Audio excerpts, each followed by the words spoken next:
Hello दोस्तों, स्वागत है आप सभी का आपके अपने YouTube channel constant study classes पर। दोस्तों, हम पढ़ रहे थे क्लास 8 के साइंस सब्जेक्ट के चैप्टर सेकंड सूक्ष्म जीव मित्र एवं शत्रु के बारे में।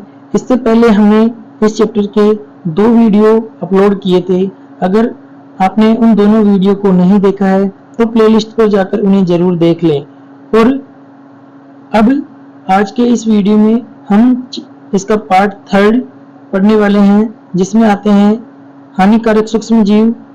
हानिकारक सूक्ष्म जीवों के बारे में हम अलग अलग सूक्ष्म जीवों के बारे में पढ़ेंगे कि जो सूक्ष्म जीव जो होते हैं वो हमारे लिए किस प्रकार नुकसानदायक होते हैं, हानिकारक होते हैं, हमारे अंदर रोग उत्पन्न करते हैं। तो चलिए शुरुआत करते हैं बिना समय गवाएं। आप बिना स्किप किए इस वीडियो को पूरा देखें।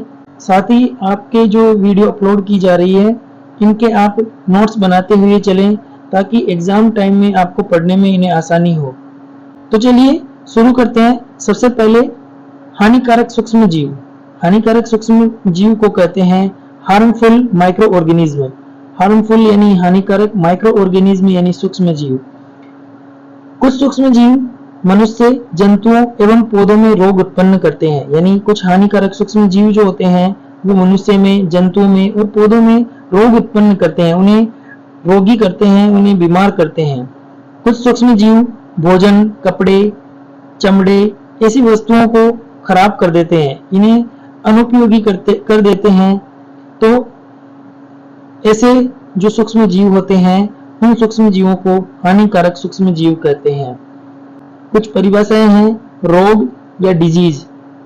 रोग किसे कहते हैं? देखो, रोग ऐसी अवस्था है या विकृति है जिसमें शरीर की सामान्य क्रियाएं बाधित होती है। यानी जो भी सामान्य क्रियाएं होती है हमारी, श्वसन, पाचन, उत्सर्जन, ऐसी कुछ क्रियाएं वो सामान्य क्रियाएं क्या हो जाती है? बाधित हो जाती है, उनमें रुकावट आ जाती है। ऐसी स्थिति ही रोग कहलाती है, ऐसी अवस्था ही रोग कहलाती है। उसके बाद दूसरा है रोगाणु या पैथोजन। रोगाणु क्या होते हैं? वे सूक्ष्म जीव जो मनुष्यों, जंतुओं एवं पौधों में रोग उत्पन्न करते हैं। ऐसे सूक्ष्म जीवों को रोगाणु अथवा रोगजनक कहते हैं। यानी कुछ सूक्ष्म जीव जो होते हैं मनुष्य, जंतुओं और पौधों के अंदर रोग उत्पन्न करते हैं, ऐसे सूक्ष्म जीवों को रोगाणु या रोगजनक कहा जाता है। ये दोनों एक ही नाम है। आप रोगाणु भी याद रख सकते हैं और रोगजनक भी याद रख सकते हैं। आगे जो रोग होते हैं वो 2 प्रकार से हो सकते हैं। एक तो संक्रामक रोग और एक असंक्रामक रोग। संक्रामक रोग देखिए क्या होते हैं। संक्रामक या संचरणीय रोग, कम्युनिकेबल डिजीज। संक्रामक रोग किसे कहते हैं? सूक्ष्म जीवों द्वारा होने वाले ऐसे रोग जो एक संक्रमित व्यक्ति से स्वस्थ व्यक्ति में वायु, जल, भोजन अथवा कायिक संपर्क द्वारा फैलते हैं। यानी एक रोगी व्यक्ति से दूसरे स्वस्थ व्यक्ति के अंदर जो रोग फैलते हैं, ये रोगी व्यक्ति था और इसमें से स्वस्थ व्यक्ति में ये रोग फैल गया है।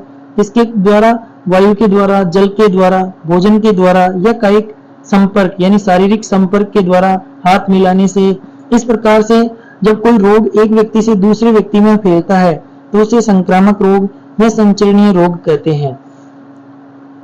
उदाहरण के लिए जैसे हैजा, सामान्य सर्दी जुकाम, क्षय, चिकन पॉक्स, ये सारे जो रोग है वो संक्रामक रोगों में आते हैं, संचरणीय रोगों में आते हैं, फैलने वाले रोग होते हैं। उसके बाद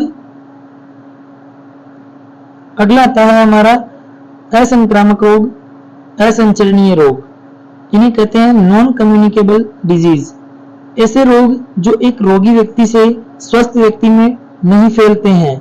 एक रोगी व्यक्ति है, उस व्यक्ति में से स्वस्थ व्यक्ति में ऐसे रोग फैलते नहीं हैं, उन्हें असंक्रामक रोग या असंचरणीय रोग कहा जाता है। जैसे कैंसर जो होता है वो एक व्यक्ति से दूसरे व्यक्ति में किसी माध्यम के द्वारा फैलता नहीं है, जैसे वायु, जल, भोजन, कायिक संपर्क के द्वारा ये रोग फैलता नहीं है।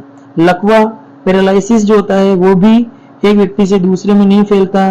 मधुमेह, बीपी, मधुमेह, ये सारे रोग जो होते हैं वो असंक्रामक रोग होते हैं। ये एक अस्वस्थ व्यक्ति से दूसरे व्यक्ति में नहीं फैलते हैं। अगला है हमारा रोगवाहक या वेक्टर। रोगवाहक या वेक्टर क्या होते हैं? कुछ कीट एवं जंतु, कुछ कीट होते हैं छोटे, और जंतु जो होते हैं वो रोगाणुओं को, यानी जो सूक्ष्म जीव होते हैं जो रोग उत्पन्न कर सकते हैं, ऐसे रोगाणुओं को एक व्यक्ति से दूसरे व्यक्ति में फैलाने का कार्य करते हैं, उन्हें रोगवाहक कहते हैं। यानी कुछ कीट जो होते हैं जैसे मक्खी हो गया, मच्छर हो गया, जो एक व्यक्ति से दूसरे व्यक्ति के अंदर सूक्ष्म हानिकारक सूक्ष्म जीवों को फैलाने का काम करते हैं, रोगाणुओं को फैलाने का काम करते हैं, उन्हें रोगवाहक कहते हैं। उदाहरण के लिए घरेलू मक्खी जो होती है वो सबसे अधिक रोगों का एक से दूसरे में संचरण करने का काम करती है, एक से दूसरे में फैलाने का काम करती है। उसके अलावा मादा एनाफिलीज मच्छर मलेरिया जो रोग होता है उसके परजीवी की वाहक होती है।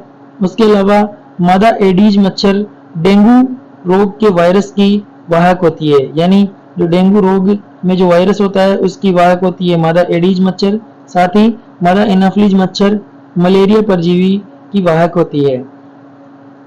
यहाँ मच्छर की बात आती है तो मच्छर से फैलने वाले रोगों से बचने के उपाय बताइए।